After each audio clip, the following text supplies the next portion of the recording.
We are dreaming in the dark. We are nothing more than dust. Search but you stay lost.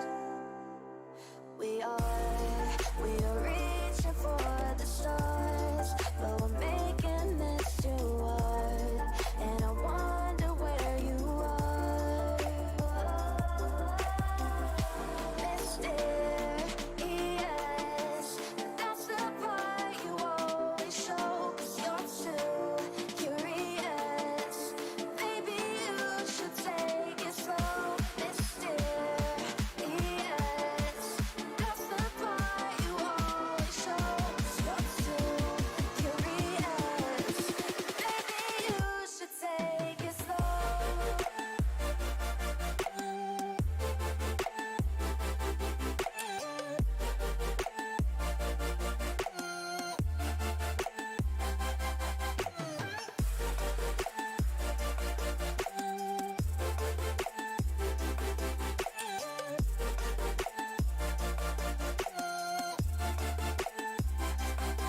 We're dreaming in the dark. We are nothing more than dust.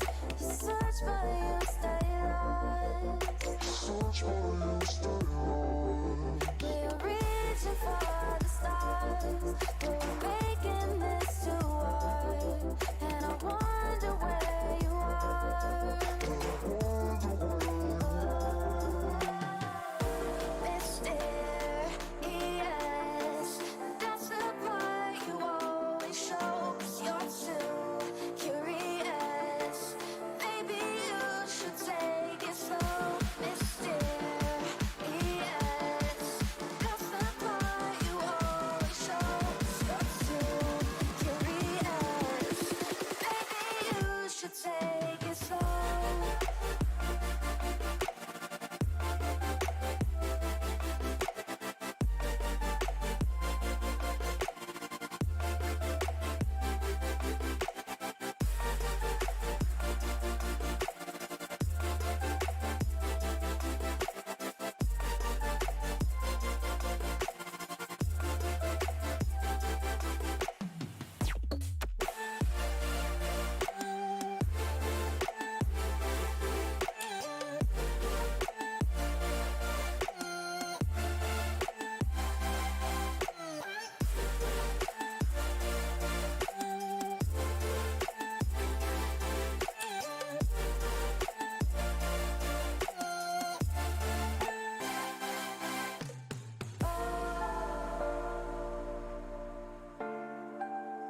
Reaching for the stars.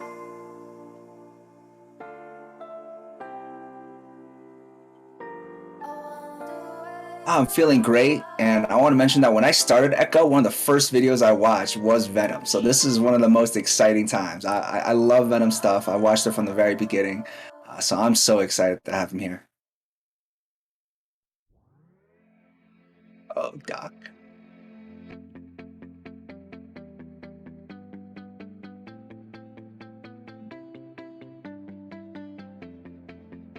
Oh, How we doing? maybe my audio is not on. So, well, we'll start again. Welcome everyone. Thanks a lot, you guys. Thanks for bearing with us. We're getting off the ground, and yeah, there's a lot of moving pieces with all this. So appreciate you hanging out with us. Yeah, another edition. I was just saying, this week's special guest, as you can see, is Venom. Has done a lot for the community and is going to be here sharing some analysis of wireless jacks footage, and also looking at some community segment files. So thanks again, TTao. And yeah, anything else you wanna say? Yeah, so I just said it previously, but again, because of the audio, but Venom is one of the first person I saw when I started playing Echo. Like, his videos were what I started on, so I am so excited to have Venom here for us to have discussion and to talk about with the community. This is a very great opportunity for me, because it was like, this is somebody that I looked up to like from the very beginning, so this is a lot of fun for me. Yeah, likewise. I mean, I learn, through YouTube. I'm of that group of folks that has found a lot of use there.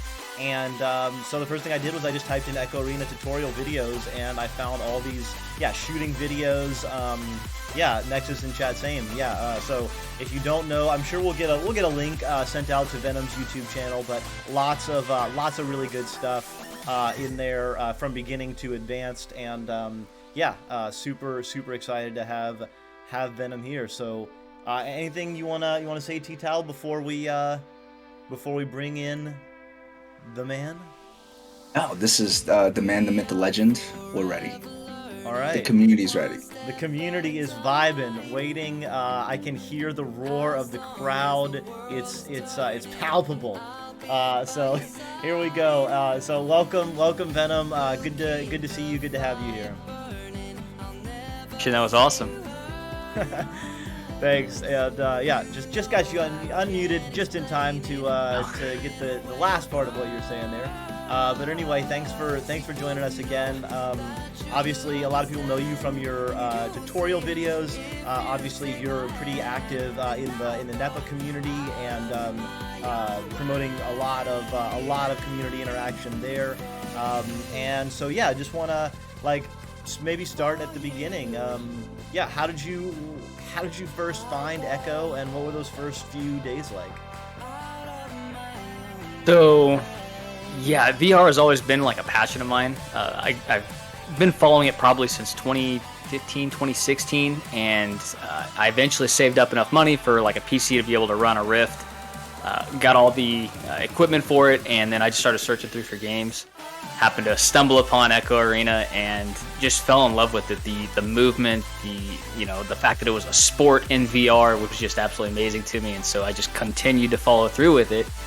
And eventually I was like, I actually enjoy this game. I feel like I'm pretty good at it, and there's a lot of new players that are up and coming that would like to learn how to play the game. And so that was the whole purpose of the YouTube channel. Kind of started off as just some fun highlights that I enjoyed putting together, but the more people started watching, they were like, how do you do some of this stuff? And I was like, let me teach you how to do it. So that's the origin, I guess, of the YouTube channel. Cool, man. I empathize with that. As soon as I jumped in, the movement is what really connected with me. I mean, I played a few other VR games, and the movement was, it's interesting. But as soon as I started slapping off Geo and just floating around in space, I remember taking off the headset and the room was kind of moving, a little bit.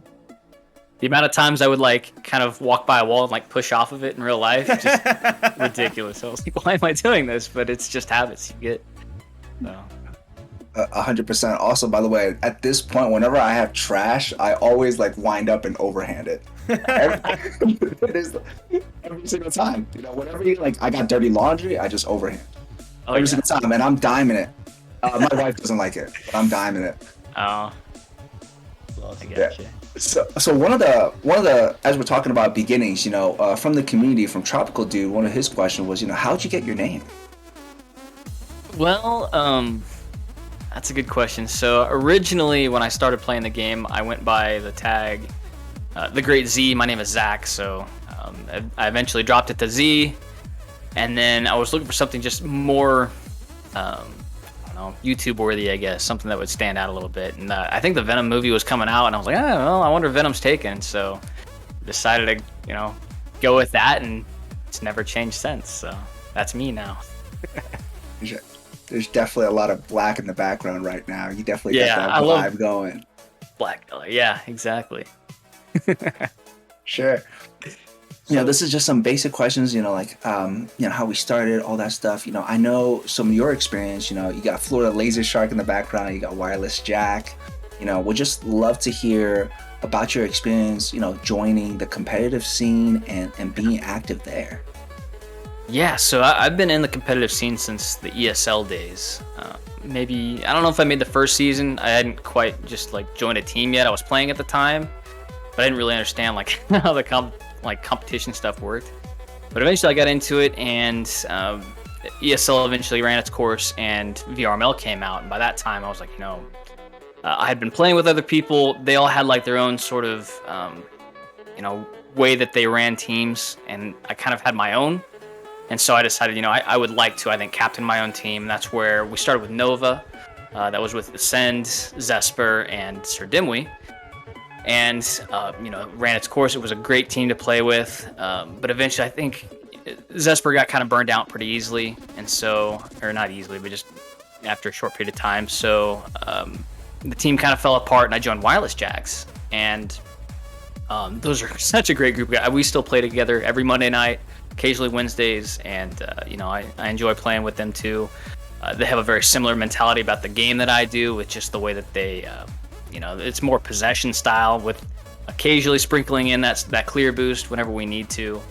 But I think there was just a point where everybody kind of wanted to take some time off, and that's where I got an opportunity to work with Timber, with jump starting NEPA. And so that's basically what I've been doing over the last year and a half, about a year. And it's been kind of working in more the player development side of it, and helping move into what we call the PDR. Those players then have opportunities to make the AAAs, and those top AAA players eventually get moved up to pro. And that's how they've been able to have this just well-balanced league with NEPA. So I am pretty proud that I've been able to help maintain some of that balance there. And that's basically been my competitive career so far. For sure. As you're talking about competitive, and you're talking about your time with Wireless Jack and sort of that group community, was there any really like memorable moments or teammates or team, which it sounds like is Wireless Jack? Was there anything specific that really stood out? You were like, wow, this is like my teammate, like this is my dude, or something like that? Oh man, it's tough. You play so many games, it's hard to like just reach back and think of one. But I know we had such an awesome moment when I came into Wireless Jack's team. I think it was end of season 1, or maybe it was season 2, and we were just going into like the qualifiers and stuff like that. And we had played, I think it was like Old Ignite. They had beat us maybe once or twice through the season. We finally, I think, pulled in a win against them to qualify in for the actual tournament, the finals tournament, stuff like that. But unfortunately, I think I was having like internet issues or something, and it was a whole bust during the tournament, unfortunately. But just we were super hyped to even qualify, and then unfortunately, just didn't quite make it anywhere in the tournament. But that's okay. Yeah. So. By the way, I think Gil also talked about one of his most memorable moments. Is very, very, like, I think it's the same moment. That's really cool. That's awesome. Oh yeah, that was a huge moment for all of us, because it was just so hype. We were so excited to make it through. So yeah. Awesome. There's more questions that we have, and Doc, I'll be happy to open any questions to you. We also have a really, like, we have like 7 clips prepped for like the scrim. There's so much that we want to talk about. So I just want to, leave it up to Doc where you want to go. Yeah, let's dive in there.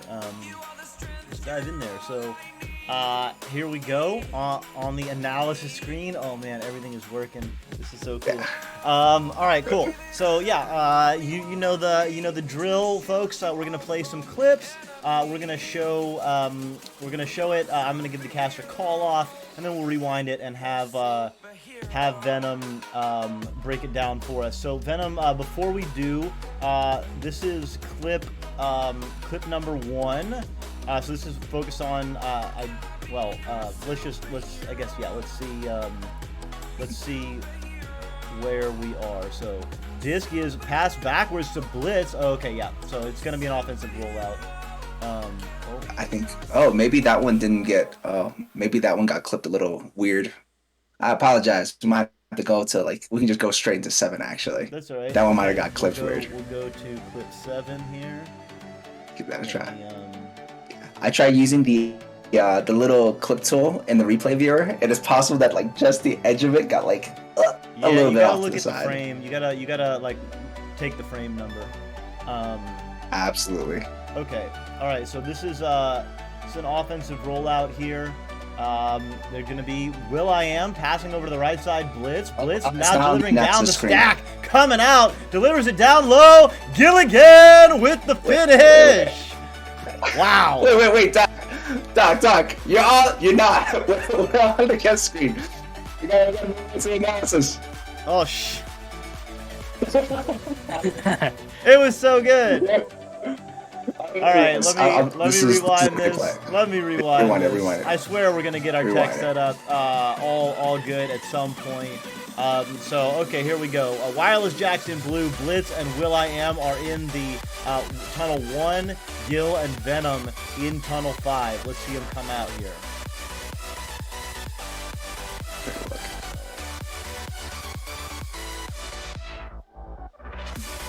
will.i.am and Blitz come in. Will delivers over the right side. Blitz back to Will. Will delivering it to the regrabbing stack down below. Ooh. Venom to Gilligan. Finish. Nice little relay action there using 2 stacks and one that was delayed. Yeah, so I guess take us through this play here, Venom. What's the idea and what's the execution? Okay. One, I think there's an issue, and it's still showing like the screen where it's like 8 minutes and 41 seconds 2-0. I don't think it actually showed that play that you were just talking about for whatever reason. I apologize, guys. We will get this all figured out. Some of that is definitely my fault. I should have clipped a little better. Next time, I will be more careful. Okay. All right, die. There we go. There we go. Now we're good. Oh, Now Let's try this for a third time. Maybe, yeah. The charm. Will Third time's a charm. delivers over the right side. Blitz back to Will. Will down below. Venom picks it up. Gilligan with the finish. And there it is. All right. Yeah. All right. Now that we've had that. Venom. Yes. Walk us through it. Success. So yeah, this is a play. I can't remember which one of us drew it up, but it's basically made to be a quick succession pass straight through, and basically to avoid any fast chains or even like man-to-man coverage defense. And so it's just we use that play to kind of fake to one side, the one over to Blitz there. Hopefully it draws over a player or the chain over to Blitz. He then gives it back to Will, who then sends it low, and we've got that bottom chain down there ready to go. And as soon as we see that pass go back from Blitz to Will, we just take off, and immediately we're reading that disc as it goes through towards the trench. And then whoever doesn't receive the disc, whether that be me or Gil, we just continue pushing forward and receive the next pass down here. And, if they're playing that double stack, it's so fast that we just generally have an open goal at the other side of it. So it's when they're pushing a little too hard on us, we start using that play. But it's one of my favorites, absolutely. You can see why. For sure. Wow. That was a nice play. Yeah, as you're talking about that first initial pass to Blitz, like drawing out the first stack, I think we actually see that in this play where I believe this is the old Ignite team. I believe it's NTS Franz and all those guys. I think that front stack actually goes towards Station and gives QB an open opportunity, right? I think we see that.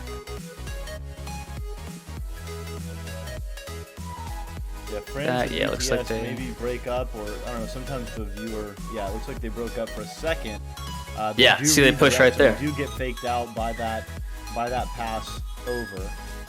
Mm-hmm. Meanwhile, the back stack is actually looks like they've broken up. So Wolf is there, and where is the fourth player? It looks like Far is all the way over here. So everyone took the bait on the pass to the right side. Old Sure. Ignite. Yeah. Old Ignite. This is Old Ignite. Old Ignite, not Joker Ignite. Which I don't even know if that's what I mean to call them, but. Alright, so one of the main questions, because you talked about drafting up this play, is can you walk us through a little of your process of like how do you even draw up a play? Yeah, so honestly, you can't really drop a play until you've seen what defenses do. So a lot of times when you're starting out with a team, you're that bronze, silver area, and most people get away with like that pub split. Generally, it works fine, but then you start getting into those ranks where teams are very good at adapting, and so you have to find ways to maneuver around specific types of defenses, whether that be double chains, man coverage, or like the 1-2-1 style defenses. Those are the main three, I guess. And so that's where you start looking, and you kind of have to be able to predict what the other team is going to do when you're drawing up these plays. And that's why we started throwing in like that one that we just showed here, that one pass to hopefully draw over the chain, so that way it opened up space for Will to make his through play. So yeah, that's kind of the things that you have to think about as you're drawing these things up. Yeah, okay, so this is actually leads into a really interesting topic, which we talked about last week with Chewy Stack, which is about countering their defense, right? So you talked about the 3 main types of defense. Would you be able to just give like a general summary of what you think really counters like each type of defense? Yeah, so let's go ahead and start with double stacked, double chain. My opinion of that, it depends on how far forward their backstack pushes. If they're playing all the way up at like front or at like midfield, then you're usually good with like a quick relay play down the side. You never really want to go up the middle with those. But if they're playing with a very secure backstack, just kind of hanging out in the back, waiting for that first through pass, that's where you want to play more of a man or a like short passing style play. And I don't know if we've got any of those clips in this one, but basically you're looking at keeping all 4 players, maybe one of them pushing a little bit more forward cross half, but most of them are going to be on your own half, just passing back and forth, trying to draw that chain to you so you can either stun them or break them apart. And once that happens, that's when you start moving forward, and whoever's able to stun them, they just stay on that player and you continue working forward. And by that time, you know, their back chain, they're not going to want to go ahead and attack a 2v3 basically, because one pass over opens up the goal wide open. So that's when they usually drop and start playing more of like a zone for the guy who's not playing goalkeeper. The goalkeeper's going to be in goal, but that gives you some more space, I guess, to work forward then. So that'd be your double chain. If you're looking at the 1-2-1s, that's generally going to be just like a quick, you can get through with like a quick 1-2 pass, but I wouldn't go too deep just because of the way that the goalkeeper's generally covering around bow tie or something like that, just waiting for those through passes. And then man coverage, that's where you can usually go ahead and get through with like a quick relay or like a long pass through. But that's generally about it. Most of the defenses that I see. Okay, so just so I can sort of summarize, right, and make sure I'm understanding correctly. And actually, the clip number 1 was actually a successful relay, but I clipped it wrong. I'm sorry. It's okay. But you had a fantastic relay, and we'll talk a bit more about like what's a good relay, like what's the secret to a good relay. We'll talk about that later. Anyways, but right now, just to make sure I understand correctly, countering defense, if they're running like a very aggressive like double stack where they have the second stack is pushing up high, fast plays will get through because they're going to leave an open net, right? If they're playing a little bit more passive, then you want something like a chain breaker or something that's going to like stop their stack, so then you have advantage 3 versus 2 pushing up on the field, right? On the 1-2-1s, what I'm hearing is that you mentioned like a short pass, but I think I would love to hear more about how to like counter the 1-2-1s, but then versus man, I'm hearing like because it's man coverage, they don't have stacks, long passes, quick passes will get through and give you the opportunity. Might not give you open net, but I'm hearing like you might be, if you get a long pass on man defense, you might be able to like 1v1 the goalie. Yeah, so the 1-2-1s, I think the biggest takeaway on those is the QB needs to get rid of the disc fast. If they can get rid of the disc fast and actually get like past the defender that's pressuring them, that's where you're leaving them in the back. They have no way to boost forward, so it kind of turns into a 4v3, and you work it forward that way. What you do in terms of like whether you do passes or long, quick succession plays, it's kind of up in the air depending on how talented the players are at coverage, especially with that chain, how quick they can kind of zip around and cover each pass. But the biggest part of that is making sure that you can stay away from whoever's pressuring the QB, and if you can get past them, you're pretty much golden there. It's a very dangerous play with the 1-2-1. It can be very effective, but yeah. Yeah, what I'm hearing is in that 1-2-1 is like QB versus the person they send out. Like whoever is better on the draw, that's what's gonna cause a difference. Yeah, absolutely. Yeah, and as you're talking about, fast plays, one of the most popular fast plays is a relay, right? And I would just love to hear a bit about, like, what do you think makes a successful relay? I would say it comes down to two things, and that's timing. The way that the kind of the replay duo, or not, sorry, the relay duo is coming out and able to receive the disc in flight, and not like sitting there waiting to receive it. That is absolutely important, because those chains, if they do it right, they can read that first pass, and it can be easily intercepted. But on top of that, it also comes down to your quarterback being able to read the arena and see what the opposing team is doing. If they're already very close to that side that you're going to run the relay over, so if they're already hanging out on the right side, you don't want to go ahead and make that pass. But usually with a relay, you're going to have another player fading off into the opposite tunnel. And so that's where that, your QB, if they don't see the good option there, go ahead and be able to make that adjustment and play to the opposite side. Great. Yeah. As you're talking about, like, in flight, one of the things that we were talking about before with another guest was they were talking about how relays really need to be, like, fast, right? Yeah. And would you happen to have any tips on how do you, because we've seen, personally, I've seen a lot of teams run relay, especially in lower tier, where it's sort of like a slow play. Like, QB grabs a disc, they take their time, then they throw it, and then it takes time. How would you recommend the team, like, speed up these fast plays? Yeah, I will say I'm conflicted on this, because part of me thinks that you should never be blindly running through plays.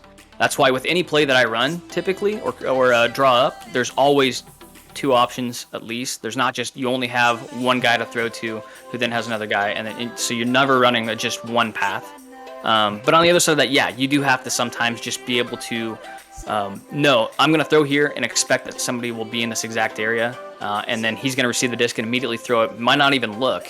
Might just be a blind throw, through the tube. But he can expect that his teammate will be there to receive the next pass. So that quick succession passing is absolutely important. But the best way to do it is obviously to just practice running through these QB plays. And you can do that in just a private match with your team. If you just set up a timer, set up to where it's no mercy, just constantly be running through, and you'll score on yourself. You just run it all the way through to the end. Just don't score on, like, say if you're blue, don't score on the orange side, just put it back in your own goal, and you can constantly be running these QB plays to perfect them in a sense. So yeah. So two things, right? One, I'm hearing is, like, even on these fast plays, you want multiple options. It sounds like nice, beautiful cat. I was gonna say something else, but nice cat, Doc. Yeah, okay. One I'm hearing is, like, having multiple options, and it really sounds like you're putting a lot of the field awareness on the QB, and it's right, and it's like it's not just the same play every single time, right? yeah. And then the second one is I'm hearing is, like, a drill to run is to, no mercy, go, like, launch and just, like, score on yourself and just run these QB plays constantly, right? Yeah, that's with Wireless Jacks. When I first joined that team, they were kind of giving me, like, a rundown of how all the plays worked, and that's what we did for, like, the first couple weeks until we, you're never going to perfect all of them. You will always make mistakes, but this is a great way to just get those repetitions in, even if you don't have a defense to play against. For sure. And okay, this is something that I want to talk to you about. This is just, like, sort of more a personal question. I want to make sure I don't take up too much time. It's like, I've talked to a lot of, like, higher tier players, and I love how you talk about drills and, like, perfecting it. And there are a few in the community that do that, but a lot of teams also, like, they don't do drills. They just run scrims all the time.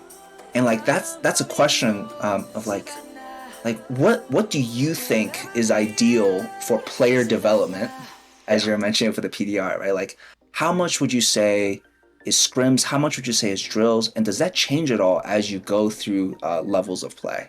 Absolutely. If I were to start a brand new team right now, in preparation for VRML season, what would it be, 6?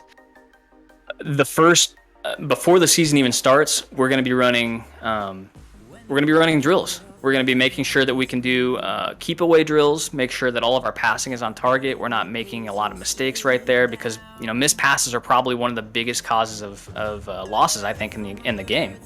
Any turnover that you have is an opportunity for the other team to score, and the less turnovers that you provide, the more opportunities that you're going to have to score, or at least maintain possession and kill the clock. Running drills, and that's going to consist of like plays, keep away. I have on my channel, I think I did like an offensive, like an all-time offense, all-time defense drill, which is awesome. It does help though to have like another team that you're really good friends with and that are like okay with running the same thing too. So those kind of things. And then as the season approaches, you're going to dial that back, start doing more scrims. And I think by the time you're in like the second or third week of the season, you will be doing more scrims, and you'll be cutting back on a lot of those practices. However, I wouldn't cut them out completely, because a lot of the plays that you draw up, I mean, you have to adapt them. Teams learn how to play against them, or you realize, hey, this guy, he's in a bad spot. There's a lot of blind sides here that he might receive the disc and not know where to look, or he might not have any options as much as we thought. And so you do have to get back in the arena and start practicing and talking things out. Okay, let's maybe move him from nest to Ghost, and maybe he'll have a better look at the goal from there or something like that. So, and then you're going to be playing more matches towards the end too, especially with like challenges and stuff. So it dials back. But I would start lots of drills, lots of practice, and then move into scrims. Absolutely. Perfect. As you're talking about these drills, I think this is actually the perfect opportunity for us to take a look at clip number 5, which is actually an offensive play where there's really good possession from Wireless Jacks, which translates into a goal. So this is a perfect for us to sort of like transition into and talk about it. I'm hearing again, right? Drills get that fundamental, get everybody on the same page, especially with new players that are joining the team. You want to make sure they know what the plays are. But then as you're in the season, in the thick of it, more scrims, and then maybe some practice, but more scrims as you go. Yeah. Does that sound right? Yeah. Perfect. Yep. Exactly. All right. I believe this should be clip number 5. All right. We should be. If I've done my work correctly, then this is all set up for you. Here we have clip number 5, and we're gonna be rolling on. Let me find this disc here. Disc is up here. Okay. Again, Wireless Jacks are in blue, and I have not seen this clip, so I'm just gonna give it the original caster call. Disc is floating loose. Gilligan gonna pick it up. It's going to be bouncing around. Wolf in the area. Blitz now going down low, moving it. Beautiful back pass. Venom right back under pressure. Blitz with the disc. Now another reset. Will floating to the left side, holding, waiting, finding the open space. Has a player open on the right, on the left side. Finds him. Blitz to the cutter. Gilligan with the finish. Almost a slam, but I think it was a send in. So yeah, nice work there. And let's rewind this and kind of take us through Venom, the flow of this play. Yeah. So if let's see here, go to the pass immediately. So we've got Gil to, I think it's Blitz. You said here, and then he drops it back to me. This bounce pass, I didn't quite have a good look to Will there, or no, maybe that was Blitz. Yeah.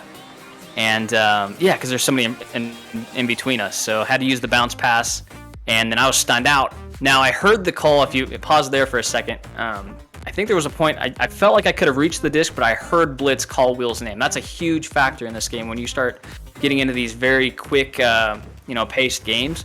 Being able to call out your teammates' names, it helps alert them, lets them know that the pass is coming.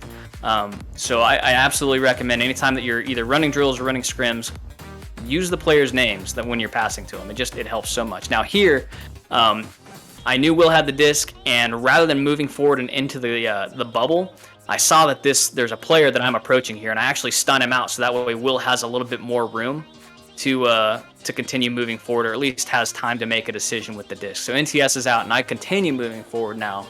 And now I think he gets the option, is it to blitz again in the top right? Yeah, up here. And then we've got Gil, who's just So one other thing right here, when you start looking at cut passes, the coolest thing about them is how much attention it draws from the opposing team. So you can see that all of their heads, they're facing now in that top corner towards blitz, which opens Gil up here on the cross pocket corner, and he can just sit on that that post and just be basically wide open for a dunk right here. He does have somebody approaching in on him, but it's too late by the time he gets the disc. Boom, and right there. So yeah, that's all. It's chemistry, being able to kind of read each other's minds in a sense and know where that next pass is going to be, and being able to work together to work it forward is exactly how that play worked. Nice. So, yeah, one of the things I heard you say, I think that's really crucial as far as communications go, is this pass. Blitz delivers it to you, a little mechanical thing. So you're under pressure right here, and Gil is open on the other side, but the back pass is also open, but you get pressure on you so quickly. Maybe you just decided, like, you just gotta send it back where you know it's good. And so you use the floor to get that bounce pass off, because obviously if you try and make that pass directly, Franz is right there. So you deliver that barrier. Whoever was on barrier there, I was pretty sure if I had got that disc and tried to hit Gil, he would jump out and grab it. And then Will behind me, I was like, I didn't want to throw a blind pass, and I could see Blitz pretty clearly there. I figured the bounce would get to him. So yeah. And then Blitz immediately under pressure again as well by two players. And so passes back. You could have grabbed it, but you said you heard Blitz call out Will's name here? Mm-hmm. Yeah. And I say I could have. I felt like I could have at the time. Yeah, I think you maybe reached up and snagged that. Yeah. But I let it go because I heard Will's name and instead, targeted Franz there. Nice. Because his entire attention was on Will at the time, so he didn't see the stun coming. But and then you get here on the shield, and you immediately drop down. And that creates this nice spread of left, right, bottom. Yep, forming triangles. You can see that. So the classic triangle, the classic equilateral. That's right. The classic equilateral. Blitz gets the disc, and then you're there. If Gil is covered, if Far is able to cover, or Wolf covers Gil, then you're an open pass down below, right? Yeah. And maybe then Will can cut in and fall, and you could dime Will on a secondary cut, but not necessary because Blitz finds this pretty tight little window there. Yeah, honestly, it was a lot closer than I had thought. Yeah, but he got it. He got it in there, thread that needle, and they were able to dunk it there. Nice. Nice. All right. TTao, anything you want to say, or should we move on to another clip here? Yeah, I would love to move on to clip number 2, which as you're talking about like passing, the one thing I'm really taking away is the fact that you're mentioning calling out the person's name, but like as you pass or before you pass, so that they know it's coming, right? That's something I think I should be doing more, because I definitely like I dimed it and I hit him in the back of the head. I'm like, yeah, that's not good. Can you tell us as we're launching into clip 2, you'll see this one is like there's a lot of slap passing going on that translates into like a bubble offense. I would just love to hear about like what's comms like, and like what you think people should be communicating or how they should be communicating during the game. So as we launch into clip number 2. Yeah, let me see. Yeah, you'll see it, and then let me know what you think. Yeah, we're all ready. So let me get. I'll join this one. Okay. Oh look, Doc, those transitions are looking nice. For transitioning, like with Venom, like big screen, and then into analysis, it looks nice. By the way, just we'll talk more about it later, but. All right. Clean. So okay, here we go. Disc bouncing high Free grabs coming in. It looks like it is recovered by VTS, and then Franz. Franz gets the clear out. Oh no. Bounces off the bevel. It's now down low. Will with the slap. Can't quite connect with the teammate. It's going to be far in the area, but another slap over to the right side. Now delivering over to the left side, Will. Will moving up. Now over to Gil. Gil looking for a pass. Waiting. Moving outside of the bubble. Now moving in. Will finishes. Great cut pass. Great spacing. Nice little move there by Gilligan on the floor. Creating space for the teammate. Will.i.am filling the space, and an easy finish. Yeah, so with plays like these, it is obviously important to call like the name of the player out, but also where you're moving to, or where you're located at. That is absolutely huge. So like this quick slap from, who was it, Will down here? Was that on target? I know we had somebody I thought moving in there, but maybe not. Looks like maybe Blitz was in the trap area and then moved away by the time Will got the slap off. Okay, well, so I'm not sure. I can't recall like the way that this play played out. I imagine that Blitz had probably called for it. Wasn't sure if he was going to get there, so he continued moving forward. But for future reference for any other teams, if you call for a location, stay there and don't like move from that spot until you've made it clear to your teammates, like, okay, I'm moving up to Pac-Man from trap or something like that. So that way you don't have mishaps to where you place the disc right where they just were. But in this instance, yeah, so we're moving the disc forward again. A lot of locations are being called out, and this right here I think was probably the most crucial part of the play. So if you go back here, you get this pass down to Gil, right? And so many players in like bronze, silver, even some in gold, they get the disc there, they're right next to the goal, and they're like, I have to take a shot on goal. I'm here, I have to take it. But a lot of times that's where you get locked up, especially like right below the goal where you don't have a clear, good angle at a shot, and the goalkeeper can drop in on you and stun you out, take the disc, whatever. But his patience here to be able to draw back out and look for teammates who are now cutting in and really just, engulfing the entire goal, and looking for pass options there. That's absolutely huge. And it also draws players out from like whoever it is on the floor there. You've got, who is that on the right? Low right. I can't tell. You're cutting Okay, off that's the boot. We've got Blitz and Far near the goal. On the bottom left, it's Wolf. Yeah. So he's got options with me, and he's got Will up there on the post. I think he goes to Will in this play, right? Yeah. But yeah. So quick pass to post, and then he drives in and hits, that cross. I guess it was top center. But yeah, just being able to be patient with the disc is probably the most important part of bubble play. So many players I see are so impatient, they feel like they've just got to drive themselves 1v1, 1v2, 1v3. And, a lot of times they are able to make it through, but the times when they don't, you're just like, why didn't you just dish it off to somebody else who had a better lane? So, this was a great example of that. Now, what I'm hearing is about the patience, like, especially if you have a bad angle, you can like move out, create space for your team. The question that I'm having is, in those moments, are you giving the disc holder call outs? Does that happen often, or is it more like when you get the disc, sort of make that call on, you would make that call? It's a little bit tough when you start getting into the bubble to be able to make quick call outs and be able to adapt to them. So a lot of this is actually just Gil's awareness. You have to know before you get the disc how covered you are, and then also what your options are as far as what to do with it next. And so he had probably calculated when he got that pass, I don't have a great lane to the goal, so I shouldn't take a shot, I shouldn't try driving. I don't see any immediate pass options.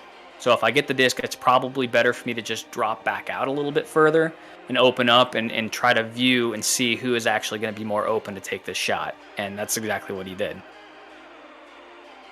The biggest thing that I'm hearing is like, it sounds like as you're in bubble, right, you're having that awareness so that you know what to do in case you get the disc. It's not just like you get the disc and it's a giant scramble, like red, Yeah. red, red, red, red. Absolutely, yeah. You have to know, and then, honestly, that's probably one of the most important parts of this game in general. No matter where you are in the arena, is to have that awareness to know before you receive the disc what you're going to do with it next. If you're not already thinking ahead, you're going to be in trouble when that chain is on you immediately. So, yeah, being a step ahead, it's a game of chess. So. Yeah, it's what you're mentioning is like having that awareness and having like a general idea of what you're gonna do is so crucial, because personally myself, sometimes when I get the disc and someone yells red, I'm just like I just gotta ditch it. It cannot stay with me. I'm gonna lose it. So I'm hearing like having that general plan and like thinking a step ahead just sounds, that makes a lot of sense.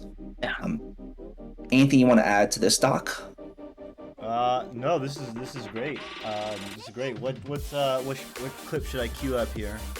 The next one, since we're talking about keeping possession and like what you will do with the disc, clip number 3 actually talks about that. Like, I think it's a great transition because there's a turnover, and then the team, blue team, is able to keep possession well and move it through mid. So I think this is, we can talk a bit about that. This actually ties in. It's really interesting today as we're talking, where I'm able to tie, like we're able to tie this into the clips. It doesn't always happen this way, but today the clips queued up actually goes into some of these topics. This is perfect. Doing good. We're doing good. We got our tech ready. We got our flow flowing. That's right. All right, here we go. Wireless jacks still in blue, and we'll dive in here and enjoy this clip. Disc is gonna be down low, picked up. Oh, there's a regrabbing stack. They do get broken up though. The tap slap is gonna get bounced off the trap, and now it's gonna be high. Venom getting stunned out. Gilligan with Blitz acting as a bodyguard. Gil now moving to the left side, delivers over to the right side. What a pass! What a shot! Holy cow!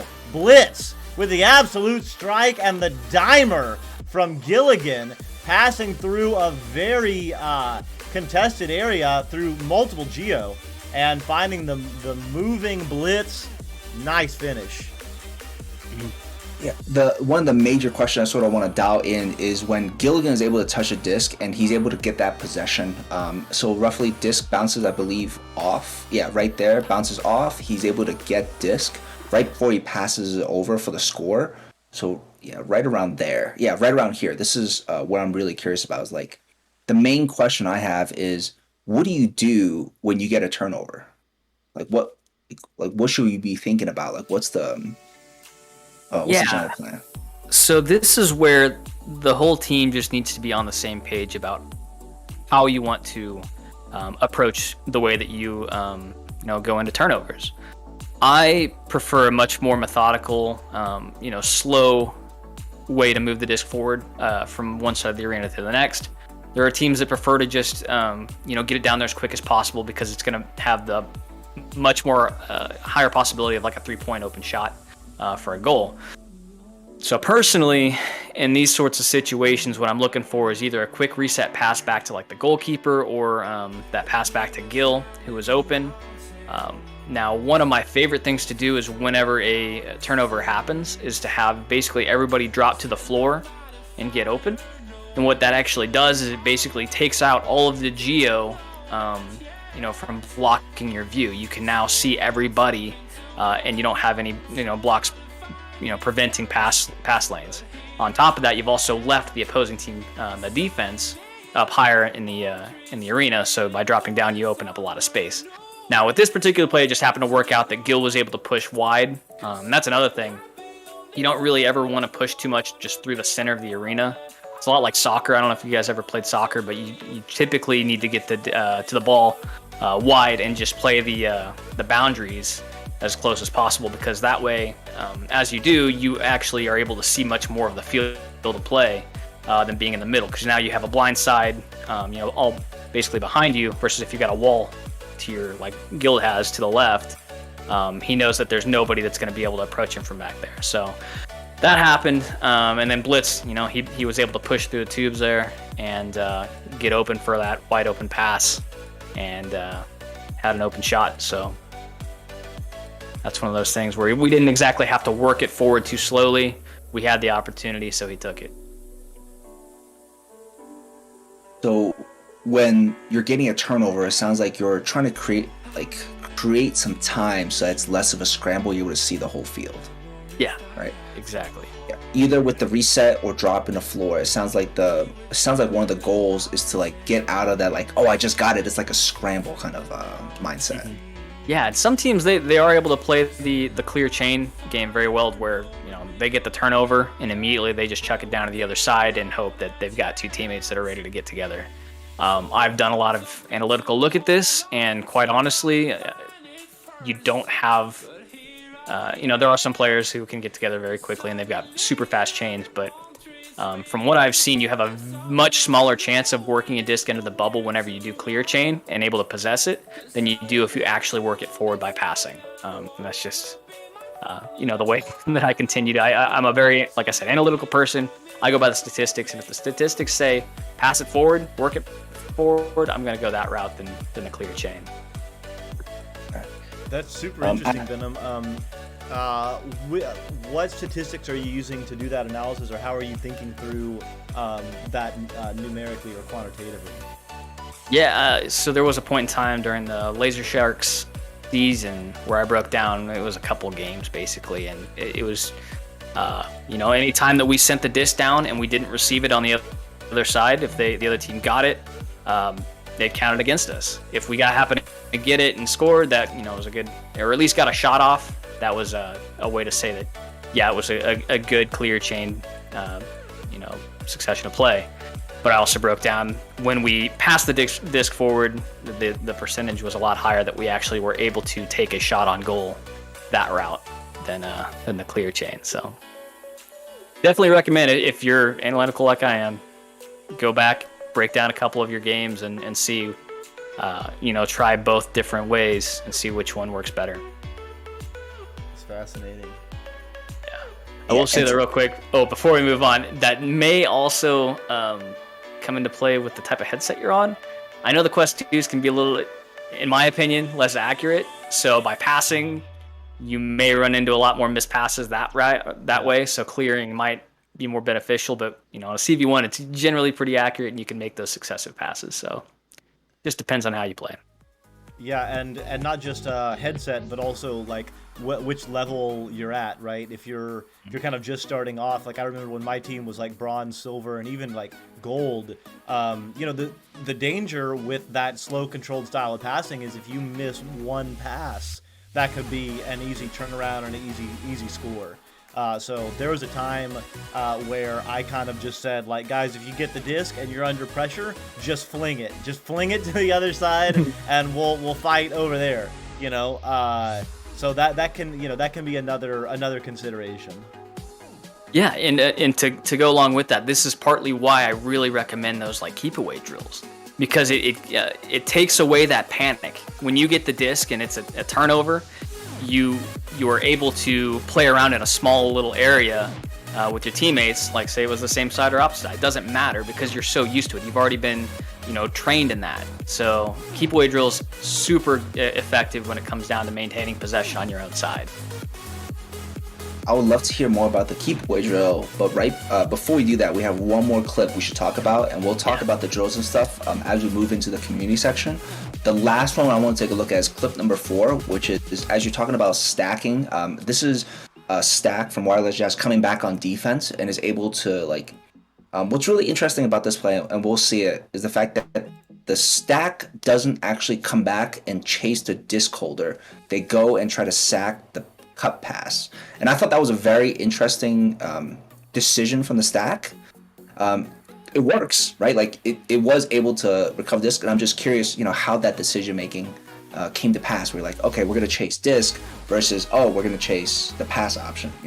So again, we'll see this, and I'll just love to hear, how you decide as a stack where you go to come back on defense. Okay. All right.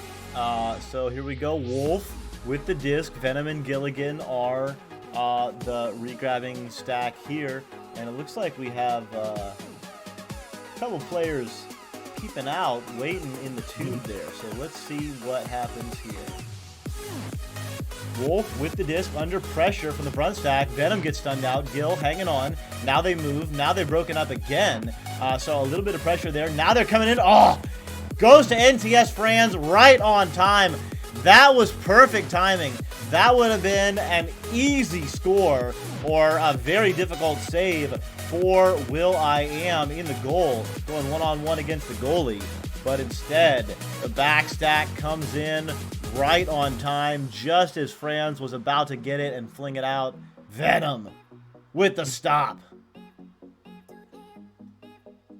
I'm not sure this was the play that maybe you were thinking of, where the chain comes back and targets, because I know what you're talking about, Tao. Yeah, so this is the chain that's happening. So as you can see, the pass is on the left side, right? And by the time the chain comes back, the disc holder is actually still on the left side, but the chain comes back and pushes high NTS Franz, as you can see, right? Mm-hmm. Like, yep, you guys no, didn't. Yeah, you're not chasing the disc holder. You decided to come in like for the pass, and I'm curious how you guys like. How do you know where the chain is supposed to come back on defense? Yeah, so this partly is just reading the way that a team plays. We noticed pretty early on that they were very good at their bubble passing, and they weren't doing a whole lot of driving to goal themselves. Like, there was no solo driving. It was a lot of that, quick cut passes right around the goal. So we were, at least in my head, I was expecting for him to throw a pass from down in that location. Now, there was he was at a very difficult angle to take a shot, and quite honestly, if he had decided to drive, Will probably could have came out and at least covered a lot of that goal and prevented the shot. But that was where Blitz, as he was coming in, he would have hopefully been able to cut that lane down as well. So we just made the decision to go ahead. I guess mentally, like I said, this is a big chemistry thing, so we both saw the same thing, I guess, and chose to shoot at the cut pass rather than the player. So you're not. But you don't remember talking there with Gil like go top right or like high right or anything like that. You're both kind of in sync. So part of it was the way that we had to approach this. We didn't have a good line to chain at that bottom left. If you see, like, we would have had to go around the double diamonds, and our main focus was to get back. So that was part of it, I'm sure. But it is definitely something that we do focus on, where if we know that somebody with the disc is covered or doesn't have a whole lot of lanes except for maybe one pass option, we'll go ahead and target that pass option, or at least maybe split off, and one will target the disc holder and the other one will immediately go to the pass option. So we just both happen to get there fast enough. What I'm hearing is reading the enemy offense and also just being on the same page with your teammate. Yeah, absolutely. And like I said, a lot of it was because we had figured out, yeah, they're not going to drive that. They're going to make that extra pass. And so we kind of knew with that much of a distance between the disc handler and the goal, we're expecting a pass to happen there. All right. That covers all the clips, I think. We do have one or two more clips, but I think this, like, all this covers all the questions that I had. Like, the other ones would just sort of be like a bit of a rehash, honestly. But this, yeah, what I'm really hearing, there's a lot of really good notes for me on all this. I'll have to rewatch this again later.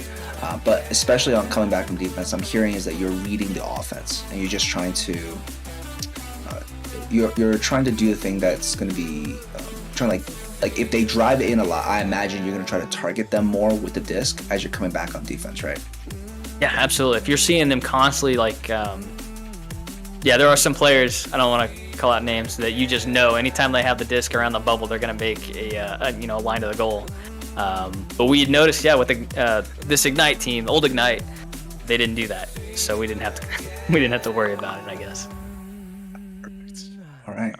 I think that. Do you have anything else, Doc? No, I think that's a good wrap up to this little segment here. Venom, unless there's anything that you like is kind of peaked in your mind that you wanted to share before we go to break here. Not that I can think of. I think we pretty much covered a lot of important topics there with those clips, so I think I'm good. Sweet. Cool. All right, well, we're gonna take a very short break. and we're gonna come back and we're gonna have some community files. Which teams do we have set up this week, TTao?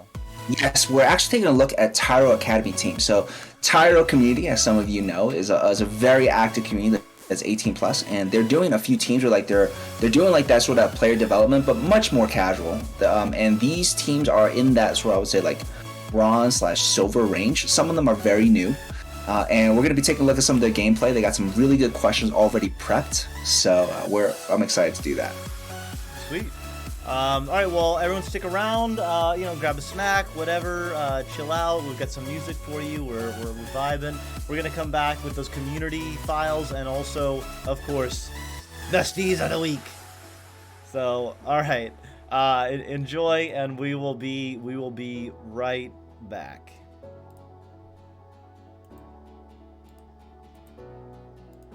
All right,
and we are back.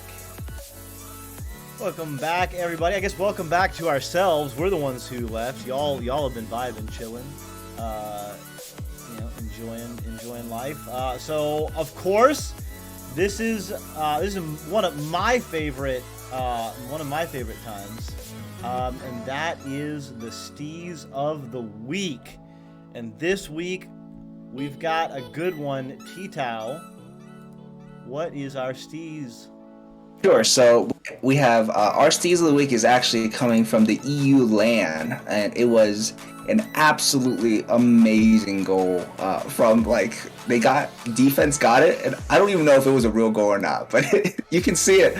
You'll see in a second. You can see that's a LAN window on like the bottom left, and it's just a great shot. It's just a great shot. Whether it's on purpose or not, no idea, but it was a great shot. All right, well, we're gonna assume that this was an absolute dimer of a shot from Ribbit here.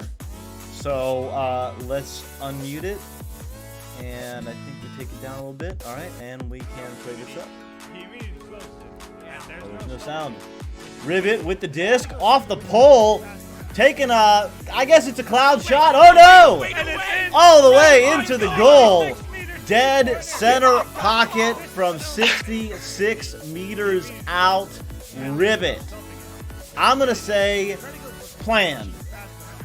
Oh yeah. So absolutely planned. Just the fact that on the turnover, like swings off post, inland, that was just such a great shot. You can see them play it on the bottom left corner, as you can see. He grabs it and he just whips it. So I thought this was absolutely, especially because of the land. It's just such, it's such a great goal. That was pretty cool. Yeah, good to see the folks at the LAN in EU. Good to see people getting back together again. I heard the Tyro LAN couldn't make the NEPA LAN, but I heard it was super dope. And I know that we've got more and more LANs coming up. So that was pretty cool. Absolutely. And I imagine with some of the NEPA LANs and stuff, I imagine Venom can talk more about that towards the end of the show. I'm sure there's other stuff going on. Before we go any further, one I want to mention is Venom's YouTube channel. I linked it below. It's youtube.com/VenomXVR. So we have, I'm pretty sure that's you. I'm 99% sure it's you. Yeah. Okay. So absolutely check that out. And some of the stuff that he was talking about, some of his videos, it's going to be available on his channel. So definitely check that out.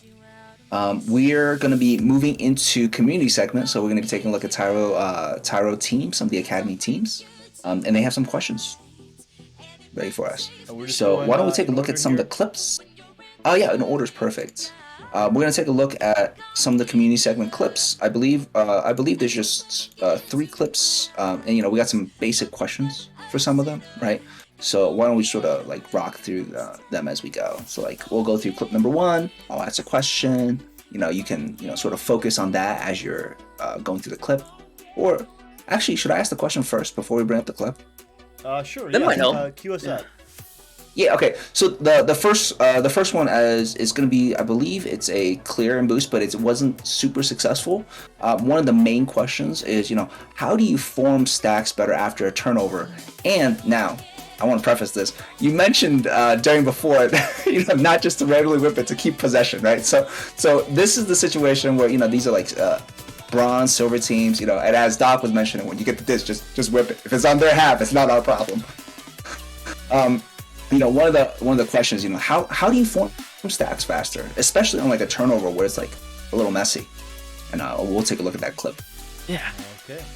Yeah. Do you want me to answer that before the clip, or here? Yeah. Up to you. Go. Yeah. Cue us off, Venom, and then we can watch the clip, and then we'll talk more about it. Okay, yeah, well, I guess when it comes to forming stacks faster, it all really depends on how closely your defense is, sort of playing around in their zones.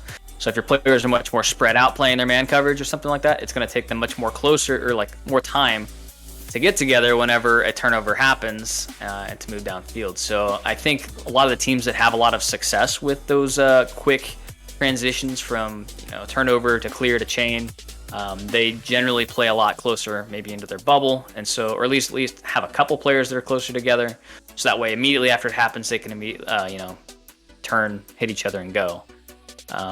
So yeah, let's go ahead and play the clip. I'd like to see it first before I really dig too much more into it. All right, so here we go. Disc is kind of toward the middle of the shield here. And again, these are 2 Tyro Academy teams. So let's see. I'm just going to call it blue and orange. Disc is going to be picked up by Corny Witch. Corny Witch floating down below does get the clear.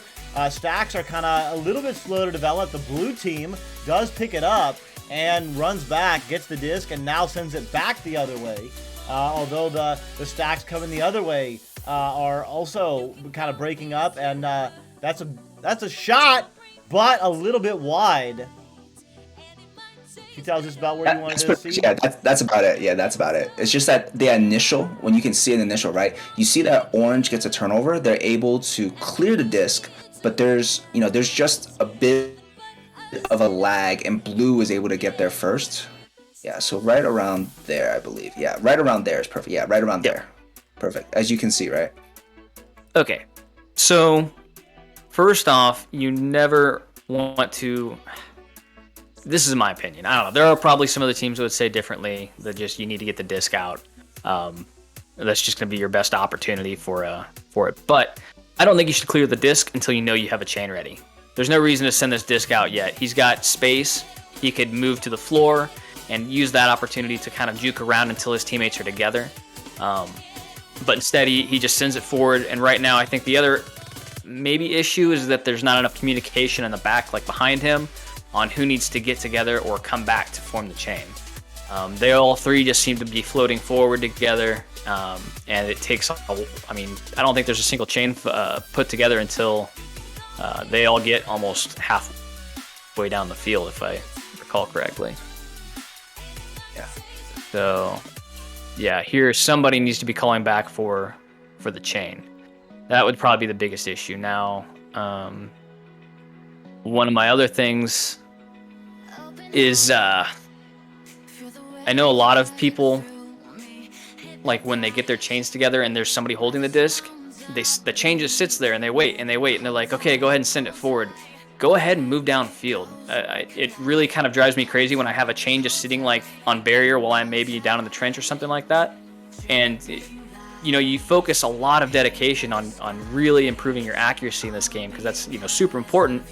So if your chain's already moved forward, you can hit one of them or try to hit them in stride, and that's much more effective than sending a disc, letting it bounce around, and hoping that your chain happens to read the bounce better than their chain. So I would much rather try to have a target downfield than wait for or just to send it blindly. If that makes sense. Yeah, I'm hearing is that comms and that patience in getting together. As you're mentioning about the team, like having the chain, like don't clear yet, have the chain ready first, right? I think that would actually be really good to talk about the keep away drill that you mentioned a few times tonight. Because you're like, once you have the disc, how do you actually keep possession? Would you be able to tell us a little bit more about the keep away drill that you like? Yeah, so I mean, really, what it comes down to is so you'll have generally I do like 3 players versus 4. So we'll have the 4 have the disc. They're usually the offense, and then there's 3 defenders. And so basically they're just, usually we'll have 1 chain and 1 playing man coverage. And so they'll just kind of zip around and try to take the disc away. But what it does is it helps you really focus on maintaining that possession and being able to control passes and stuff like that. And so part of this might be to where in transition you have to recognize, does the other team already have a chain together? How close are they to the opposite side of the arena? Because they're if you clear it down there and they're already together and they're already halfway there, they're gonna beat you there generally. And that's where it comes down to, okay, mentally, rather than just clear this disc down, let's stop, spread out, maybe put some passes together and try to break whatever chains that they have, and then move forward. Now, if they don't have any chains together, if they're super spread out and you've already got a chain moving forward, yeah, then you go ahead and clear the disc.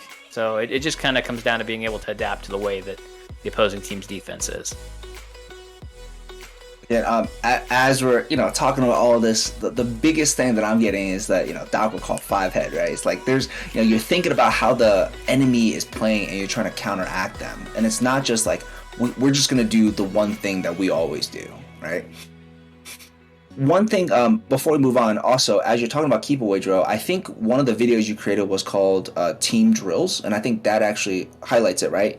Perfect, because I found the link for it and I'm gonna go and post it in chat. So if anybody's interested in seeing that drill in action, there's gonna be Venom showing that in the chat. You'll see that link, and we'll post it when it's clipped or whatever. We'll post it in the description below.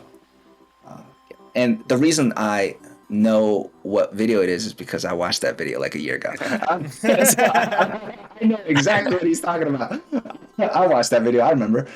So That's one. And then the next video, this is actually a good position for us to move on to the next clip, which is as you're talking about keeping possession and teams, keep passing around.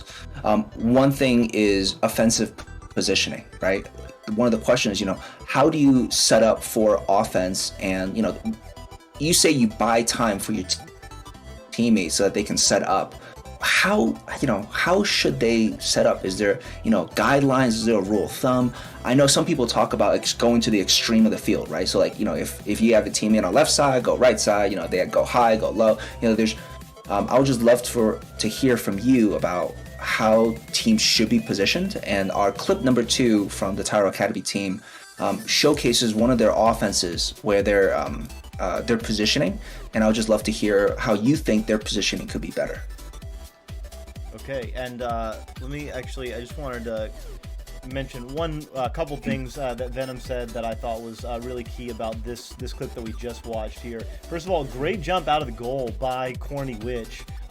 Nice work there, not just being a static goalie. I think the first thing that Venom said was, like, once you've got the disc here, and especially as Venom said, like, all your players are spread out. They're all, like, everyone's kind of in the same area, but no one's, like, fully together and stacked up. Your job right now is not to move forward, but rather to buy time while your stacks get together and your positioning and spacing gets improved. So Corny Witch goes all the way up halfway, like almost to a quarter court area. Corny Witch could instead, as Venom said, like go down to the floor, and then like go to one side, try and locate, swivel your head around, and find the defensive player and just play keep away, like individually, just a little bit of juking for a few seconds while your teammates are able to get together and get ready either for stacking or just spreading apart and moving it up slowly. So that was one thing. And then the other thing is these backline players, as soon as you see that the goalie has jumped out and gotten the goal, you should all be looking to each other to grab and probably form a 3 stack here, or at worst, or at least one regrabbing stack. Maybe this player is going to cut over here and Corny Witch could drop over here, and there could be like a little bit of back and forth passing while these two stack up, and then there's a clear and boost kind of going that way. But the main thing is these 3 players, if you notice, they go all the way up, and stacks are not together until one group is here and one group is here. But definitely all the way back in the bubble, there's plenty of opportunity for these 3 players to grab into each other and get into some sort of stacks on at that point back here. Yeah, good points. Absolutely. All right. So with that, let me cue up the second clip here. Perfect. And I think I have a bunch of really good questions from the community after the second clip. We have a third clip, but honestly, I think you already answered it before. So okay. Yeah, because the third clip, the question was, once you're underneath goal and you don't have a really good angle to the net, what should you do? How do you do a better job at converting those when, it's like you're like right underneath net and they're about to push you, right? Which we saw with Gil, just back out. Yep, exactly. We're going to this clip 2 though, right? Yep. Okay. All right. So Perfect. clip 2 here. Alrighty, and the disc looks like is on the floor here. And again, I'll just it looks like the same groups. So I'll do the same thing here. Media Garcia with the disc under a little bit of pressure, gets the disc off. Beautiful pass. Corny Witch now under pressure. Very nice pass over Lemon Jello. Just a little bit miscommunication. Donut Pirate though, swooping in. Now, nice little dive. What a cut pass, Corny Witch. What a finish. So, very nice reaction, spacing, and passing and awareness on this play from the Orange team. So, again, great passing, able to move it up. And as you can see, they convert on it. So, it's They didn't do anything wrong. They did great. They scored, right? The question that I have is right before the score, as you can see, when the disc holder is on right shoulder, you'll see that there's two people as they're setting up. I believe it's Corny Witch and someone else. Like they're on Nest and Shield.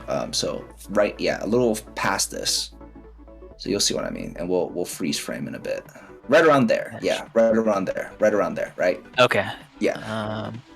As you can see, like the person is one person on Nest, I believe. One person's backboard. One person's on towards the bottom of Shield. The question is, what are your thoughts on this kind of bubble positioning? Is there, could they have done anything better or different as well? Yeah. So my only thoughts is maybe Lemon was pushing a little too far forward, because essentially at this point, it doesn't matter if you're a goalkeeper or any other player. You generally should have a player at reset, just in case it gets a little too dicey in the bubble and you need to kick it back out. So by having everybody press forward, you now have no options to slow it back down again and pull it back. Now, he does end up on Nest. You've got somebody on Barrier. And part of this is also going to come down. I don't know, how long have these guys been playing together? Has it been very long? Nah, it's been like weeks. Yeah. So one other thing, like with Wireless Jacks, we've been playing for so long together that we all kind of know each other's favorite spots in the arena. Like, I'm pretty sure my teammates know I love to play below the goal down on the floor down there. I usually sweep, left to right in that general area. And I know that Gil likes to play Nest, or I think Blitz likes to be up on the clock. So I know generally I don't go in those spots, just to be aware of my positioning and make sure that we have space around the arena for other pass lanes. Now, where we look at whoever's got the disc on shoulder up here, the guy on Barrier, that is a pretty dangerous spot. Like, if those two hadn't double pressured whoever was on shoulder there and one had backed out to cover one of those lanes, he would have had no options now. Yeah, like that guy right there. If he would have cut into Barrier and let the other guy pressure the disc, he'd be, he wouldn't have a whole lot of options right now. So he was pretty fortunate that guy double pressed and they were able to get that lane. But yeah, I think part of it's just playing and doing this. That is the importance of scrims, knowing where your teammates like to play, and trying to adjust your own play style to fit with them and let them get to know you, so that nobody's encroaching on each other's favorite parts of the arena. So I don't know if that maybe answered your question there. Sure. In terms of these new teams that are setting up, would you say that they should communicate where they like to go? I think that's important. If you have a favorite part of the arena that you like to set up for on offense, then you should definitely let your teammates know. But on top of that, you should be calling out what location you're going to. And so, if a lot of times with this game, you do have to keep your head on a swivel, but also you should be keeping your eye on the disc pretty much at all times, just knowing where it's at, knowing who's got a hold of it. And so a lot of times you'll be fading back and you'll end up landing on a teammate. But if you hear a teammate behind you say something like, okay, I'm going to be on right floor or something like that, and you're starting to fade back, you're like, oh, okay, he said he's right floor, I should stop moving that direction, maybe cut to left floor or move in the opposite and go, left high, something like that. But communicating your location is super important when it comes down to maintaining space. So Venom, so I liked your analysis here. So Donut Pirate gets the disc and is kind of pressing up. Lemon Jello is the backline player. That backline player can be a lot of different places. Could locate on this geo. The Nugget is kind of one of the more advanced positions, or on the bow tie. Any one of those places is a really good reset. Because as Venom mentions, this blue player, Virtual On, does pressure the disc, does pressure Donut Pirate, and that's ultimately what opens this area up for this cut pass, right? But if Virtual On, as Venom points out, if Virtual On had trusted this player up here to pressure the disc there, and had gone to cut the shield, then, especially when Lemon Jello comes up, if Virtual On is kind of hanging out here, they could maybe even get a stun out, but at least block the passing lanes for both of these players. and then Donut Pirate would have been stuck kind of in the corner here, getting pressured by this defensive player, maybe this one as well. Very unlikely that that's going to be successful.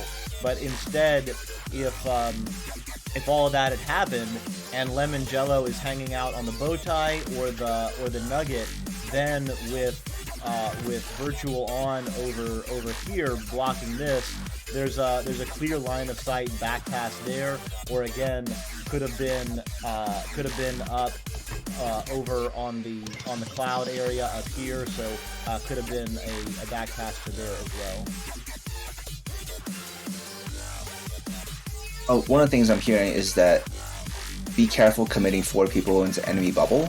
I'm hearing that, you know, having one person back could be a very good reset option. Yeah, and like Doc said, your reset doesn't always have to sit way back in double diamonds. You know, that does, if you know, send that back, it does kind of wholly reset the play versus where if he had stopped maybe at the nugget or bow tie, it does still keep a lot of pressure on the bubble that way. So yeah, any of those spots right there would have been great opportunities for Lemon. Even on the ceiling, right?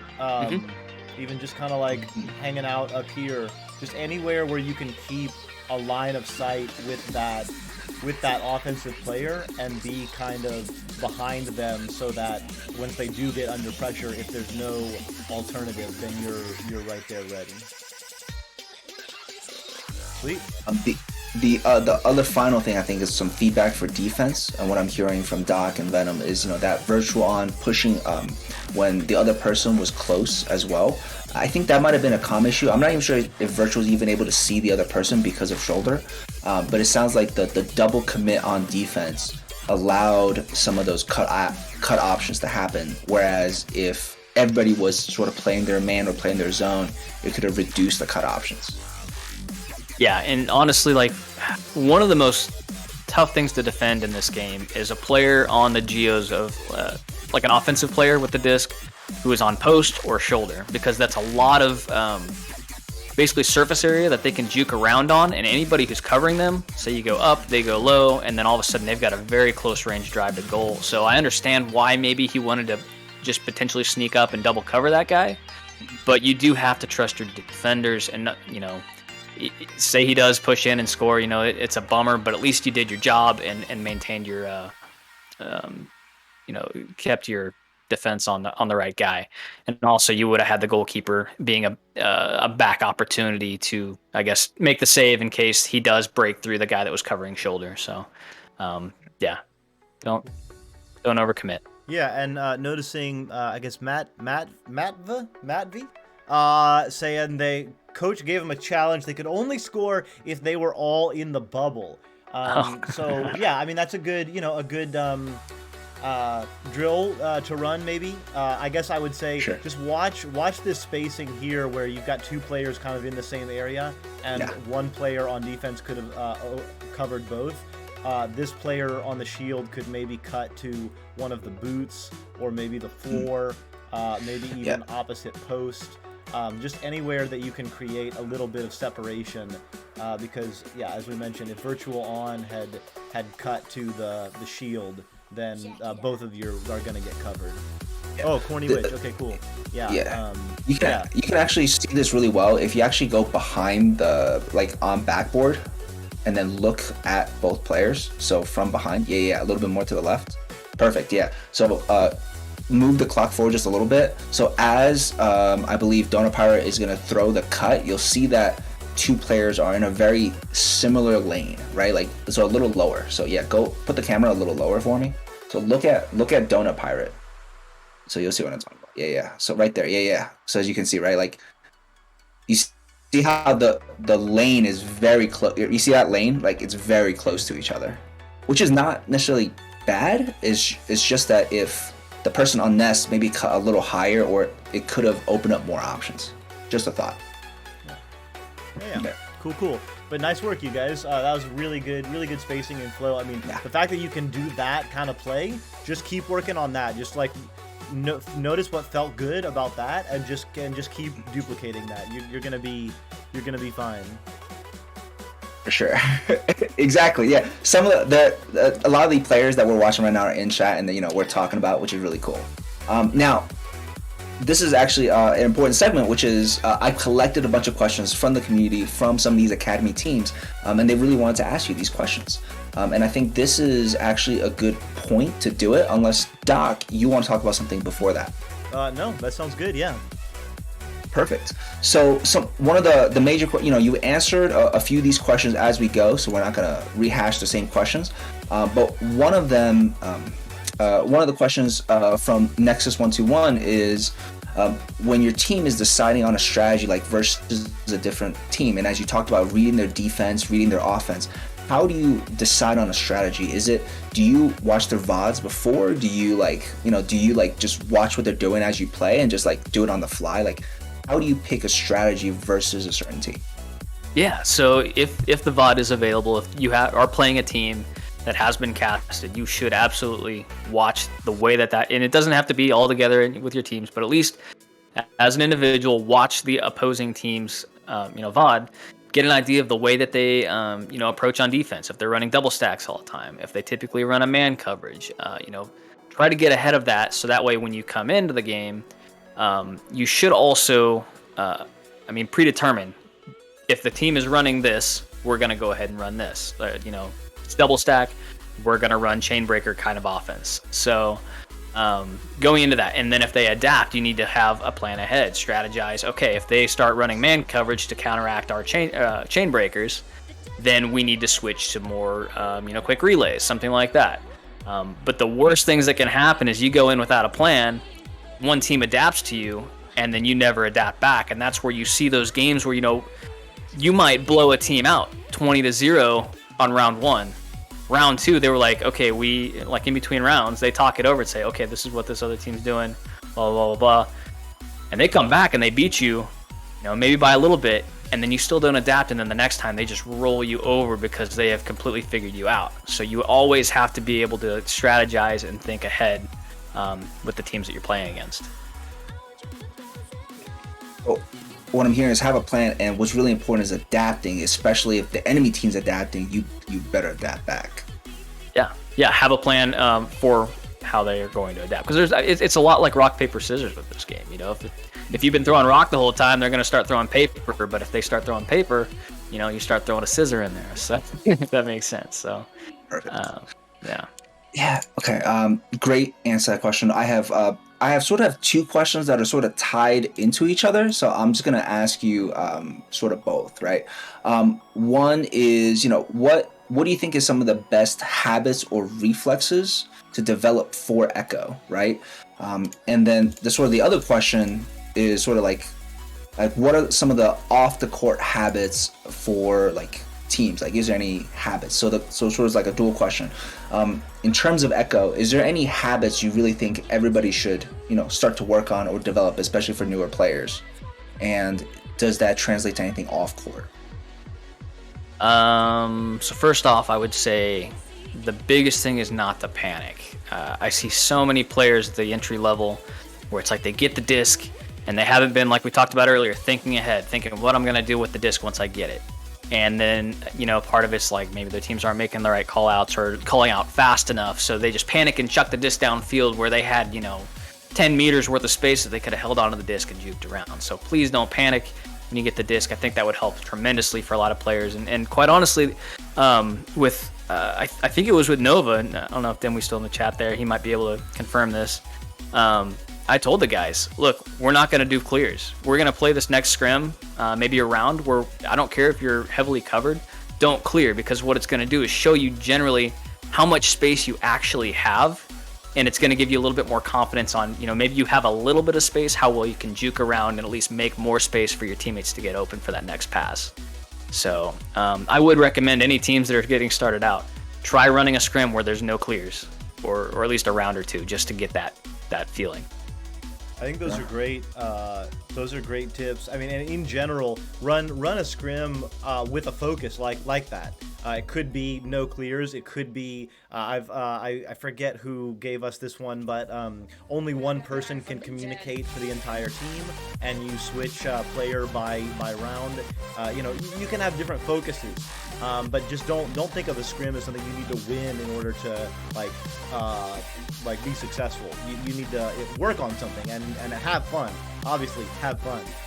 But I wanted to go back to like the point about panicking, because I feel like that's such a big part of this game, is like the feeling of panic. Like it moves so fast, and like with the stunning, you know, like no one likes to get stunned out, and like even you're not getting hit, but like you feel like, oh, I got hit, like I lost to this.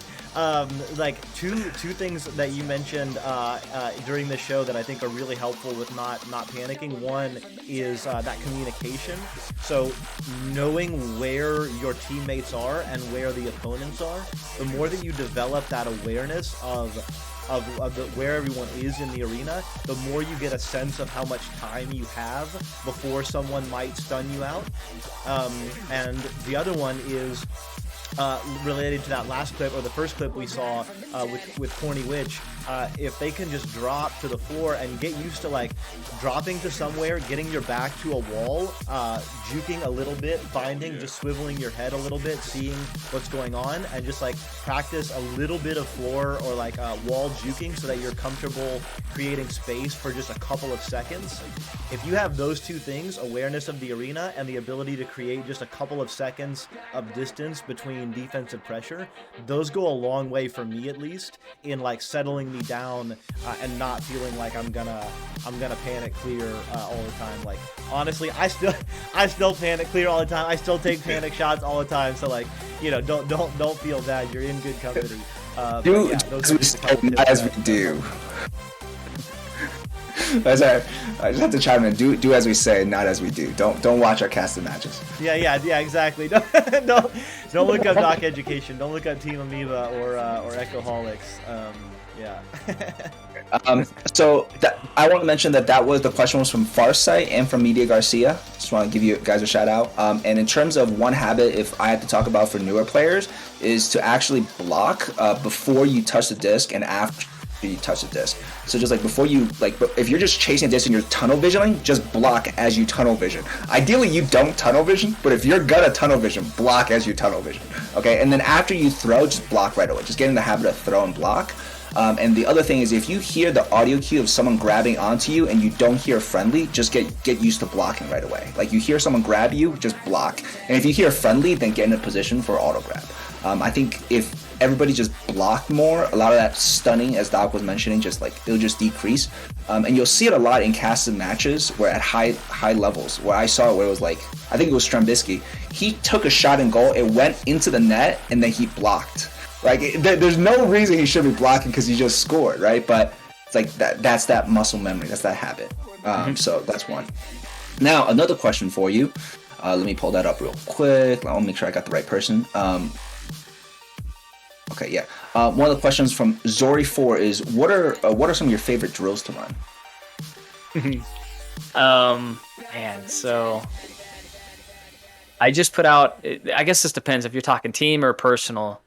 I just posted a video today of my absolute new favorite way to individually train on shooting. It's basically just like a circuit drill, and it's using like interval training. So it's 45 seconds of shooting, 15 seconds of rest, and you move into a new location, and it's timed. So you hear the chime that tells you when to move to the next spot. It's a really cool, I think, video, or at least way that you can incorporate it into your training. But apart from that, I'm not kidding you when I say keep away drill. Absolutely important, at least in the beginning. You might not have to use it a little bit later on. Like once you're mid-season, I would probably step away from that and move more into the drills that I have for all-time offense, all-time defense. And then I'm trying to think. The other one would probably be to just occasionally throw in those offensive QB plays as well, like the way to drill that. I don't know if I've got a video up of that. I should probably put something at least short together that explains how to do that, because it is super important, I think.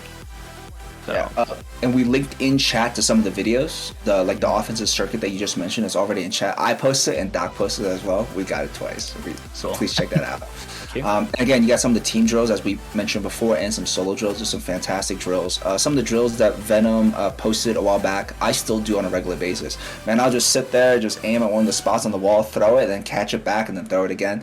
I do that I all the use time. that Probably all the time. Yeah. all the time, all the time. It's a great warm up. Yeah. Yeah, definitely check out some of his videos. So I think those, if they're a drill that Venom likes enough to do a video on, then it's probably a really good one. It's worth trying it. It's worth trying 100%. Now we have, I think, one final question.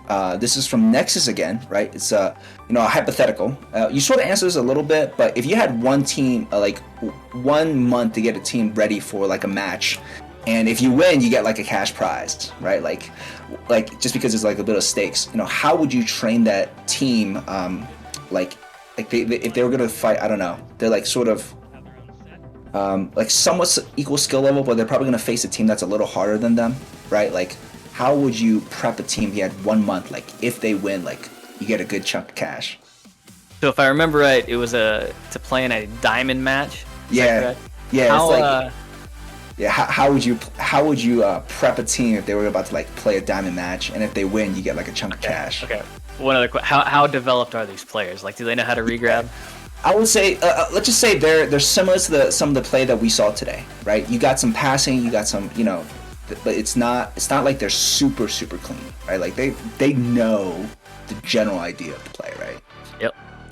I mean, quite honestly, the main focus would be the keep away drill. However, you would have a huge focus on your communication, making sure that every pass had a name called with it. You would have every player calling out their location in the arena. Whenever they move, they'd say, I'm moving nest, I'm moving ghost, whatever. And then on top of that, you'd also be making those red and yellow calls, green calls, stuff like that. You would transition more once you felt more comfortable. Everybody was considering, like, connecting their passes. You felt comfortable with that. That's where we would probably start really focusing on the regrabbing, just moving forward and staying together, being able to defensively keep a chain together and not overcommit to a player that's holding the disc, because a lot of times they try to bait you. Maybe they've got somebody sitting on Pac-Man holding the disc. Rather than shooting straight at the Pac-Man and trying to stun him out while he's holding the disc, he sees you guys coming, he's going to get that disc off, 9 times out of 10 before you actually hit him, and he's just going to try to stun you out. So you basically stop short. It's called what I call chain bouncing, basically. Just putting enough pressure that it makes them throw the disc away, and then you move to the next spot, trying to force the opposing team to make a mistake. I think that's critically important, learning how to do that as a defense. Yeah. So I'm hearing, again, like, clean communication on every single pass, every single movement, so everybody knows where everybody is. And then the keep away drill, and which also can help work that stack bouncing, as you mentioned, which is like you want to make sure you don't get stunned, and it's almost like I remember when you talking about it, like, I remember bouncing stack, and that name sticks in my mind. It's like, instead of like, where you're going and trying to strike and like just brawl the disc holder, you're trying to bounce off like a close geo, right? So yeah, those two. Is there anything else you would say once you've got those things developed and a team has done like that keep away drill quite a bit? What would you say would be next? So I think if you know how to pass, you generally know how to shoot. Because basically shooting on a goal, it's basically making a pass to an object in a sense. So you don't really need, I don't think, a whole lot of shooting drills. You might run some cycles just around the bubble, close range, trying to hit pockets and stuff like that. But for the most part, you can do that on your own time. I would say to spend enough time developing at a minimum three different offensive QB plays. 4 to 5 might be useful to have, just to have some extra variations of things. But yeah, you never want to just have 1 or 2 options for QB plays, because the moment those 2 start getting red, you're in trouble. So yeah, I'd say that'd be my last one. Yeah, 3 to 4 QB play, 3 to 5 QB plays. Perfect. All right, Doc, anything else you want to add in on this?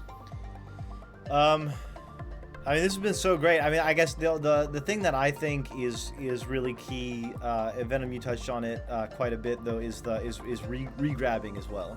the ability to get together quickly, to get together quickly, and then to move at least 2 or 3 pulls before you get broken up. Just being able to do that, you can recover from a lot of mistakes that your team makes, and you can punish mistakes that the other team makes, especially at like the bronze silver level. If you're shooting and passing, those mechanics take time to learn. I think regrabbing is a little bit faster, especially like when you consider that first play that we watched. There were 3 players in the bubble. If you just get in the habit of looking to grab for each other right there, you probably regrab and get to that disc. And even if you miss the shot, you stay together, you regrab, you get the rebound, you do it again. So I would just like, yeah, I think really emphasize that as well. MC Sparky has a question in chat about any videos of quarterback plays. Venom, do you know of any good ones? I think Dim has put together a good 3-minute meta, if I can think of anything. I haven't done anything yet, but yeah, Dim. I literally had it queued up to be posted, by the way. So Dim, we had a great talking about like here are some of the best places to move up in the ranks for your jousts. I believe he goes over a relay, a standard split, and I think he does a chain breaker of some kind as well. And I think those are like really solid. You got a fast play, you got a slow play, and you got like well, chain breaker can be slow, but you got a chain breaker play. Yeah, So. and there's some good if you rewind some of the Playmakers clips from the YouTube VOD or the Twitch VODs, and we're gonna have them up on YouTube soon. We definitely, especially the Rocks video, we broke down some of the ace play a little bit. Yeah, and then there was a little bit of a relay play that we broke down at the beginning of this clip with Venom. Oh yeah, this VOD with Venom. So those are some other options. Yeah, I do want to do one caveat, which is ace play is absolutely fantastic, but if you're like brand new, I would say don't run it.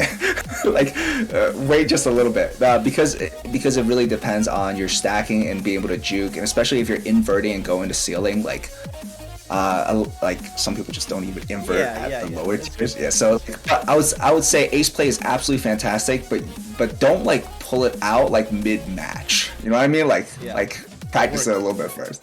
Yeah, work it a little bit, right? Versus standard split, you can just do it. Start with the standard split, then get a relay play in, and then move from there.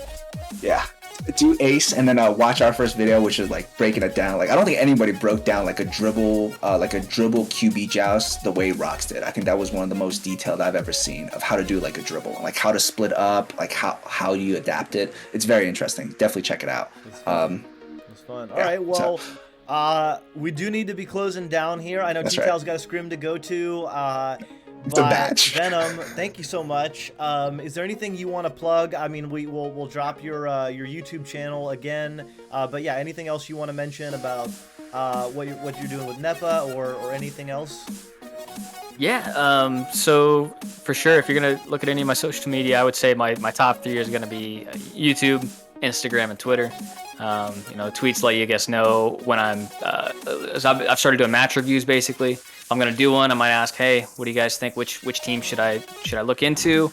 That kind of thing. Instagram, I've got some good posts on, from NEPA, like the LAN. I've got some nice just scenic views with you see my disc back there. That thing, it happens to get featured on there quite a bit. But yeah, as far as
check out.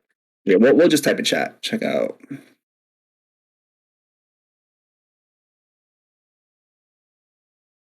season in May for draft.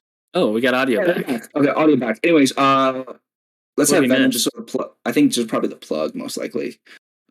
Let's have you just talk, just plug in just like real quick. Oh wait, take your time. I mean, it's fine. Sort of what's going on with your social and NEPA. Okay, yeah. So to reiterate, YouTube, number one thing I'm really posting on. We got Twitter, Instagram. Twitter I've been using basically to just get feedback and polls on like what teams I want to cover and like match like replays, just talk over the way that they're done. And then Instagram, like I said, I try to post as much as I can with like NEPA and stuff like that. But I do some stuff with like the disc. I take it on vacation with me. I always put a good picture up there with it. So that's been fun. And then I think lastly, just want to talk about NEPA. So we've got the draft coming up, I believe, on May 1st. Should be really cool. It's going to be expanding 4 new teams. Next would be, I think I was just the LAN. So basically, we're talking about NEPA LAN being back in St. Louis and Busch Stadium around the same time next year. I can't really get into a whole lot of details on what additions, but it sounds like it's going to be really cool. It should be even better this next time. So definitely keep that in your calendar and make sure you go to it because it's going to be an awesome event. So I think that's all I got. Awesome. Would love to attend one of these lands. Just had a baby, so I haven't gone anywhere. But I will when she's a little. I'll just give her to my wife. Man, I'm going away for the weekend. Peace. There you go. Yeah. Not yet. I don't want to. I need to sign the prenup, or she's gonna file for divorce. Anyways, I think that covered. Doc, your audio is gone. So I'll close this out. All right. Yeah, as far as that says not officially. Venom might have leaked something, but it's fine. It just says maybe. It's a maybe. There's no leaks. Anyways, everybody, thank you so much for coming out today. We have Lilental coming on to play in just another 8 minutes. Thank you so much. Please, would love to hear from you guys on some of the feedback from the show, etc. Join us on Discord on Playmakers. Join us with Veritas. We have lots of cool stuff and upcoming guests as well. We love having Venom here. We'll be sure to do that again at some point. And then finally, I have a match in 7 minutes, which I'm totally cold for, and I will probably just shoot the bed. I will see you guys next week if there's. Thanks, everybody. Oh, your audio's back. All right. Have a good night, everybody. See you next week.